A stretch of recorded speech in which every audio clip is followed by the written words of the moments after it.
Hello everyone, welcome to my YouTube channel Arun Mehta Quality Talk. Become agribusiness and quality expert in 100 days. दोस्तों, मेरी इस ongoing series में आज मेरा 72वां video है। आज मैं बात करने वाला हूँ आपसे टमाटो के बारे में। जी हाँ दोस्तों, टमाटर जो कि एक बहुत ही इम्पॉर्टेंट क्रॉप है। बहुत से फ़ोन मुझे आते हैं और लोग मुझसे पूछते हैं कि सर हमें टमाटो को स्टोर करना है, हम इसको कितने दिन तक रख सकते हैं। जैसा आप जानते हैं कि हमारे देश में कुछ महीनों में टमाटर का गलट होता है। टमाटो इतना सस्ता हो जाता है कि लोग उसको फेंकने पे मजबूर हो जाते हैं। 3-4 रुपये किलो, 2 रुपये किलो टमाटो बिकता है प्रोडक्शन बेल्ट में, और वहीं कंज्यूमर को टमाटो 15-20 रुपये, और जब सीज़न नहीं होता 100 रुपये तक मिलता है। तो आज मैं इसी टमाटो के बारे में बात करूंगा। आज का जो मेरे टॉपिक है वो ये है कि can we store tomato for 3 months. क्या हम टमाटर को 3 महीने स्टोर कर सकते हैं।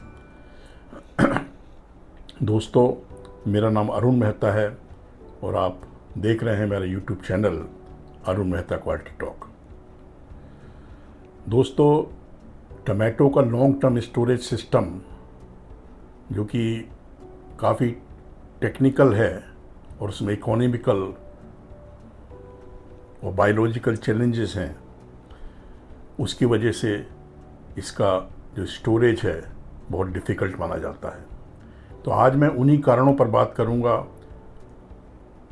जिसकी वजह से हम टमाटो को लंबे समय तक स्टोर नहीं कर सकते हैं। तो दोस्तों, जैसा आप जानते हैं कि 3 बेसिक क्रॉप्स होती हैं, पोटैटो, अनियन और टमाटो। पोटैटो और अनियन को आप 6 महीने, 8 महीने, 10 महीने स्टोर कर सकते हैं, लेकिन टमाटो को आप लंबे समय तक स्टोर नहीं कर सकते। तो उसका क्या कारण है, किस वजह से हम टमाटो को लंबे समय तक नहीं रख सकते, उन्हीं कारणों पर आज मैं आपसे बात करने वाला हूँ। दोस्तों, सबसे पहला रीज़न जो है वो है high water content and perishability. दोस्तों, टमाटो के अंदर 94 से 95% तक वाटर होता है और ये टमाटो हाईली पेरिशेबल क्रॉप है। और इसको अगर हम 10 डिग्री से नीचे रखते हैं तो इसमें चिलिंग इंजरी हो जाती है, ब्राउनिंग हो जाती है और सॉफ्ट हो जाता है। तो जिसकी वजह से इसको कोल्ड स्टोर में स्टोर करना बहुत ही मुश्किल होता है। दूसरा, इसको स्टोर ना कर पाने का रीज़न है दोस्तों क्लाइमेट्रिक राइपनिंग बिहेवियर। जैसा आप जानते हैं कि 2 तरह की क्रॉप होती हैं, क्लाइमेट्रिक, एक नॉन क्लाइमेट्रिक। क्लाइमेट्रिक क्रॉप वो होती हैं जो कि अपने आप पक जाती हैं, उसको पकाना नहीं पड़ता है। टमाटो उसी कैटेगरी में आता है।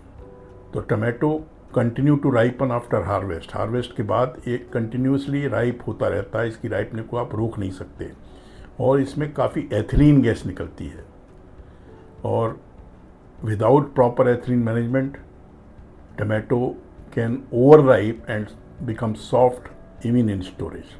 तो जब तक इसका हम एथिलीन कंट्रोल नहीं करते, इसको स्टोर कर पाना बहुत मुश्किल होता है और नामुमकिन होता है। तीसरा जो सबसे बड़ा रीज़न है इसको स्टोर ना कर पाने का वो है दोस्तों short shelf life even under controlled atmosphere, CA और मॉडिफाइड एटमॉस्फेयर पैकिंग, MAP। दोस्तों, आप जैसा कि आप जानते हैं कि CA और मॉडिफाइड एटमॉस्फेरिक पैकिंग, MAP इसको बोलते हैं, ये जनरली प्रोड्यूस की शेल्फ लाइफ को एक्सटेंड करने के लिए ये स्टोरेज सिस्टम यूज़ किए जाते हैं। Tomato typically can only be stored 2 से 4 weeks without significant loss in quality.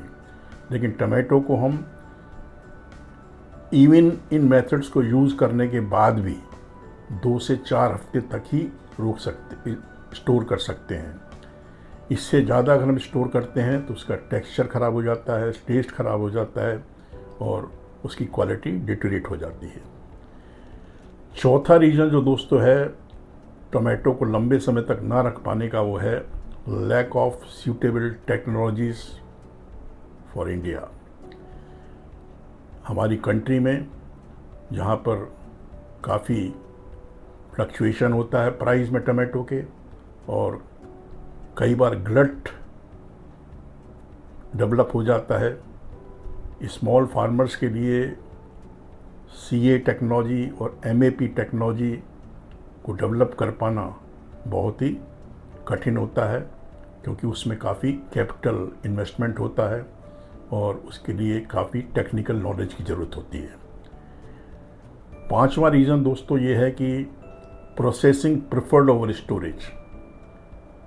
Generally instead of storage जो सरप्लस टमाटो हमारे देश में होता है वो अक्सर प्रोसेसिंग में यूज़ हो जाता है। उसका पेस्ट प्यूरी बनाया जाता है या उसको डिहाइड्रेट करके कई प्रोडक्ट बनाए जाते हैं। This is basically most practical and cost effective for long term utilization, और ये काफ़ी कॉस्ट इफेक्टिव मेथड माना जाता है टमाटो को प्रिजर्व करने का इंस्टेड ऑफ स्टोरिंग। छठवां दोस्तों जो रीज़न है टमाटो को लंबे समय तक ना स्टोर कर पाने का वो है economical and non viability. Long term storage requires expensive infrastructure, refrigeration unit चाहिए, एथिलीन स्क्रबर चाहिए, ह्यूमिडिटी कंट्रोल चाहिए, which is hard to justify economically for a low margin crop like tomato. जैसा आप जानते हैं कि टमाटो बहुत ही लो मार्जिन क्रॉप है। जब इसका प्रोडक्शन बहुत हाई होता है तो इसको बेचना नामुमकिन हो जाता है। तो इस लो मार्जिन क्रॉप में उसको कोल्ड स्टोर में ये सारी सुविधाएं देना कि उसको एथिलीन स्क्रबर लगाया जाए, रेफ्रिजरेशन में रखा जाए, ह्यूमिडिटी कंट्रोल किया जाए, ये बहुत ही मुश्किल होता है और ये नॉन वायबल होता है। सातवां सबसे बड़ा रीज़न दोस्तों वो है ब्रीडिंग प्रायोरिटीज़। जैसा आप जानते हैं कि हर देश जो फल सब्जियों की वैरायटीज़ डेवलप करता है वो अपने देश की प्रायोरिटीज़ को मद्देनज़र रखता है। हमारे देश में भी टमाटो की जो वैरायटीज़ डेवलप की जाती हैं, जो भी कमर्शियल वैरायटीज़ होती हैं, वो मेनली यील्ड और ट्रांसपोर्टेबिलिटी, मतलब उसकी उपज ज़्यादा हो और वो ट्रांसपोर्ट में सही तरह से आ जा सके, उसको उसको मद्देनज़र रखते डेवलप किया जाता है। उसकी स्टोरेबिलिटी के लिए नहीं रखा जाता। कई कंट्रीज़ हैं जिनके टमाटोज़ बड़े मजबूत होते हैं, उनको लंबे समय तक रख सकते हैं, लेकिन हमारा जो टमाटो हमारे देश में पैदा होता है वो वैरायटीज़ ही स्टोरेबिलिटी के लिए सूटेबल नहीं होती। बहुत ही कम वैरायटीज़ होती हैं जो कि पोस्ट हार्वेस्ट लाइफ को एक्सटेंड करने में मदद करती हैं, लेकिन most of the varieties are not suitable for long term storage. तो दोस्तों मैंने आपको आज वो रीज़न्स बताए जो रिस्पॉन्सिबल हैं टमाटो को लंबे समय तक स्टोर ना कर पाने में। अब आपको ये पता लग गया होगा कि टमाटो जैसी क्रॉप जो कि बहुत ही इम्पोर्टेंट क्रॉप है, उसे हम लंबे समय तक पोटैटो अनियन की तरह स्टोर क्यों नहीं कर सकते। दोस्तों उम्मीद करता हूँ आपको मेरा आज का वीडियो अच्छा लगा होगा। अगर आपको पसंद आया हो तो आप उसको लाइक करना मत भूलिए और इसे अपने फ्रेंड सर्किल को फॉरवर्ड करिए। इसी तरह मैं कल आपके सामने एक दूसरा वीडियो किसी नए टॉपिक पर लेके आऊँगा। तब तक आपसे अनुरोध है कि आप मुस्कुराते रहिए, अपने माँ बाप की सेवा करिए और देखते रहिए मेरा YouTube channel Arun Mehta quality talk. Thanks for watching. जय हिंद।